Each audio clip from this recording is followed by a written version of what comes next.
Hello friends, today we start Kepler's planetary motion. Kepler's law of planetary motion. केपलरनं प्लॅनेटचे जे motion होत आहे त्याबद्दल काही स्टडी केली आणि स्टडी करून बाय युजिंग टेलिस्कोप त्यांनी 3 लॉ मांडले.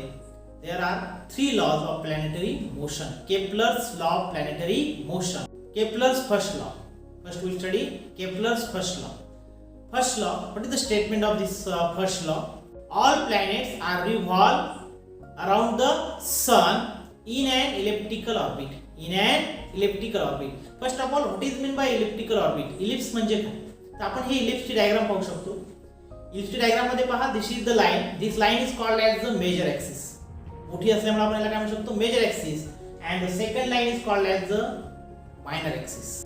आणि या मेजर ॲक्सिसचा जो हाफ पार्ट आहे that half part is called as the semi major axis that is denoted by A, and the small line whose half part that is called denoted by B, it is called as the semi minor axis. It is called as semi minor axis. Semi means half. This elliptic orbit has two radius, that is the major axis and semi major axis and semi minor axis. Okay. आणि या ellipse मध्ये दोन centre आहेत, दोन focus आहेत. There are two focus. Therefore एकच focus असता पण त्याला काय म्हटलं असतं? फोकस. परंतु there are two focus, therefore it is called as a foci. It is called as a foci. And sun being one of the foci. Sun कुठल्या तरी एका फोसायवर आहे आणि त्याच्या भोवती कोण फिरून राहिले? प्लॅनेट फिरून राहिले. म्हणजे आपण असं म्हणू शकतो, all planets are revolve around the sun in an elliptical orbit. In an elliptical orbit, and sun being one of the foci. And sun being one of the foci. sun कुठल्या तरी एका फोसायवर, कुठल्या तरी एका फोकसवर तो आहे. बरोबर आहे. तर इथे दोन फोसाय आहेत. There are two foci. समजा या फोसायवर असेल किंवा त्या फोसायवर कुठेतरी एका ठिकाणी सन आहे आणि त्याच्या भोवती कोण फिरून राहिलं? सगळे प्लॅनेट कसे फिरून राहिले? Elliptical orbit. काय सांगते statement? All planets are revolve around the sun in an elliptical orbit. In an elliptical orbit, and sun being one of the foci. And sun being one of the foci. sun कुठल्या तरी एका फोसायवर आहे आणि त्याच्या भोवती कोण फिरून राहिलं? पूर्ण planet. This is the first law. This is the first law. This law is also called as the law of orbit. Law of orbit. Okay. Now, second law of planetary motion. Kepler's second law of planetary motion. आता या second law मध्ये काय सांगता येईल? This is related to area. Areal velocity remains constant. आपण असं सरळ म्हणू शकतो. तर a line drawn from, statement पहा काय याचं? A line drawn from sun to planet. Suppose this is the planet which is revolve around the sun in an elliptical orbit. In an elliptical orbit. Okay, this is planet which is revolve around the sun in an elliptical orbit. When we draw a line from sun to planet. आपण एक position vector किंवा एक line draw करू. आपण vector draw करू कुठून? सन पासून planet पर्यंत. A line drawn from sun to planet किंवा a vector drawn from sun to planet sweeps out equal area in equal interval of time. Line कुठून ड्रॉ केली आपण? सन पासून कुठपर्यंत? प्लॅनेट पर्यंत. ती लाईन काय करत आहे? एरिया कव्हर करत आहे, स्वेप्ट करत आहे, स्वीप्स करत आहे. Sweeps out equal area. sweeps out equal area in equal interval of time. काय सांगते स्टेटमेंट आपलं second लॉचं? a line drawn from sun to planet. A line drawn from sun to planet sweeps out equal area in equal interval of time. Equal area in equal interval of time. We know the velocity of planet around the sun in an elliptical orbit does not remains constant.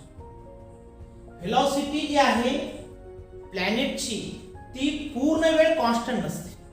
बरोबर आहे? कोणाची? प्लॅनेटची.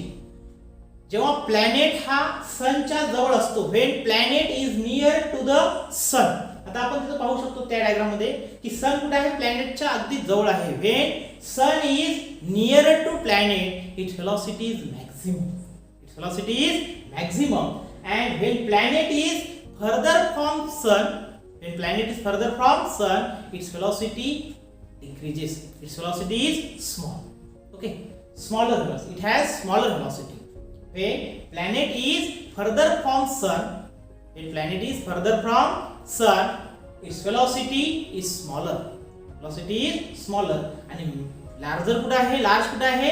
When planet is nearer to sun, its velocity is more large, and when planet is away from the sun, its velocity is small. Okay. Therefore, we can say that the velocity of planet in an elliptical orbit does not remain constant. मग constant काय आहे? तर ह्या याच्यामध्ये समजा planet इथून निघाला, suppose it start from a position and goes to b in time t. Okay, time आपण कॉमन देऊ, सारखा देऊ, इक्वल देऊ. नंतर पार्टिकल समजा दुसऱ्या पोझिशनला गेला, पुन्हा तेवढाच वेळ दिला आपण इन टाइम टी. पार्टिकलने जो एरिया कव्हर केला, या लाईनने जो एरिया कव्हर केला, तो एरिया, इथला एरिया समजा A1 आहे, इथला एरिया समजा A2 आहे, तो दोन्ही ठिकाणचा एरिया कसा आहे? सेम आहे. म्हणजे एरिया कोण कव्हर करून राहिलं? ही लाईन जे वेक्टर आहे आपला, वेक्टर कुठून ड्रॉ केला आपण? Sun to planet sweeps out equal area equal interval time. समजा या डायग्राम मध्ये आपण पाहिलं तर सुरुवातीला प्लॅनेटनं या पोझिशन पासून, suppose this is the a position to b position, आणि तो एरिया आहे A1, आणि या एरिया कव्हर करण्यासाठी समजा त्याला लागला time t. Okay, t is equal to आपण 30 डेज घेऊ शकतो. ओके, किंवा पुन्हा पार्टिकल समजा दुसऱ्या पोझिशनला गेला, तिथून पुन्हा आपण टाइम त्याला 30 डेज दिला, आणि त्यानं पुन्हा एरिया कव्हर केला A2. हा एरिया A1 आणि हा A2 हा कसा असतो? सेम असतो. म्हणजे एरिया कव्हर करण्याची velocity, that is called as the aerial velocity, remains constant. म्हणून आपण म्हणू शकतो की एरिया कव्हर करण्याची velocity, that called velocity is equal to aerial velocity is equal to area swept per unit time. Area किती कव्हर केला? Area cover per unit time कसा असतो? तो सेम असतो. म्हणून आपण म्हणू शकतो की line drawn from sun to planet sweeps out equal area in equal interval of time, that is areal velocity remains constant. Now the third law. First of all,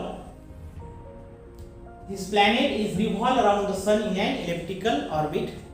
It requires some time, that is called as the period of revolution, that is capital T. Period of revolution is denoted by capital T. What is capital T? Period of revolution. कोणाचा? प्लॅनेटचा around the sun. Around the sun. This A is called as the semi-major axis. Semi-major axis. Okay. तर third law काय आहे की प्लॅनेटला कोणाभोवती फिरायचं आहे? Sun भोवती. That is called as the time period of revolution. त्याचा घ्यायचा आपण स्क्वेअर. आणि स्टेटमेंट काय आहे पाहू आपण या ठिकाणी. The square of period of revolution. The square of period of revolution, that is t square. The square of period of revolution of a planet around the sun. The square of period of revolution of a planet around the sun is directly proportional to the cube of semi-major axis. Directly proportional to cube of semi-major axis. That is, t square is directly proportional to a cube. T square is directly proportional to a cube. What is t square? T square is the square of period of revolution. T square is equal to square of period of revolution. What is a cube? Cube of semi-major axis. Cube of semi-major axis. This is called as the Kepler's third law of planetary motion.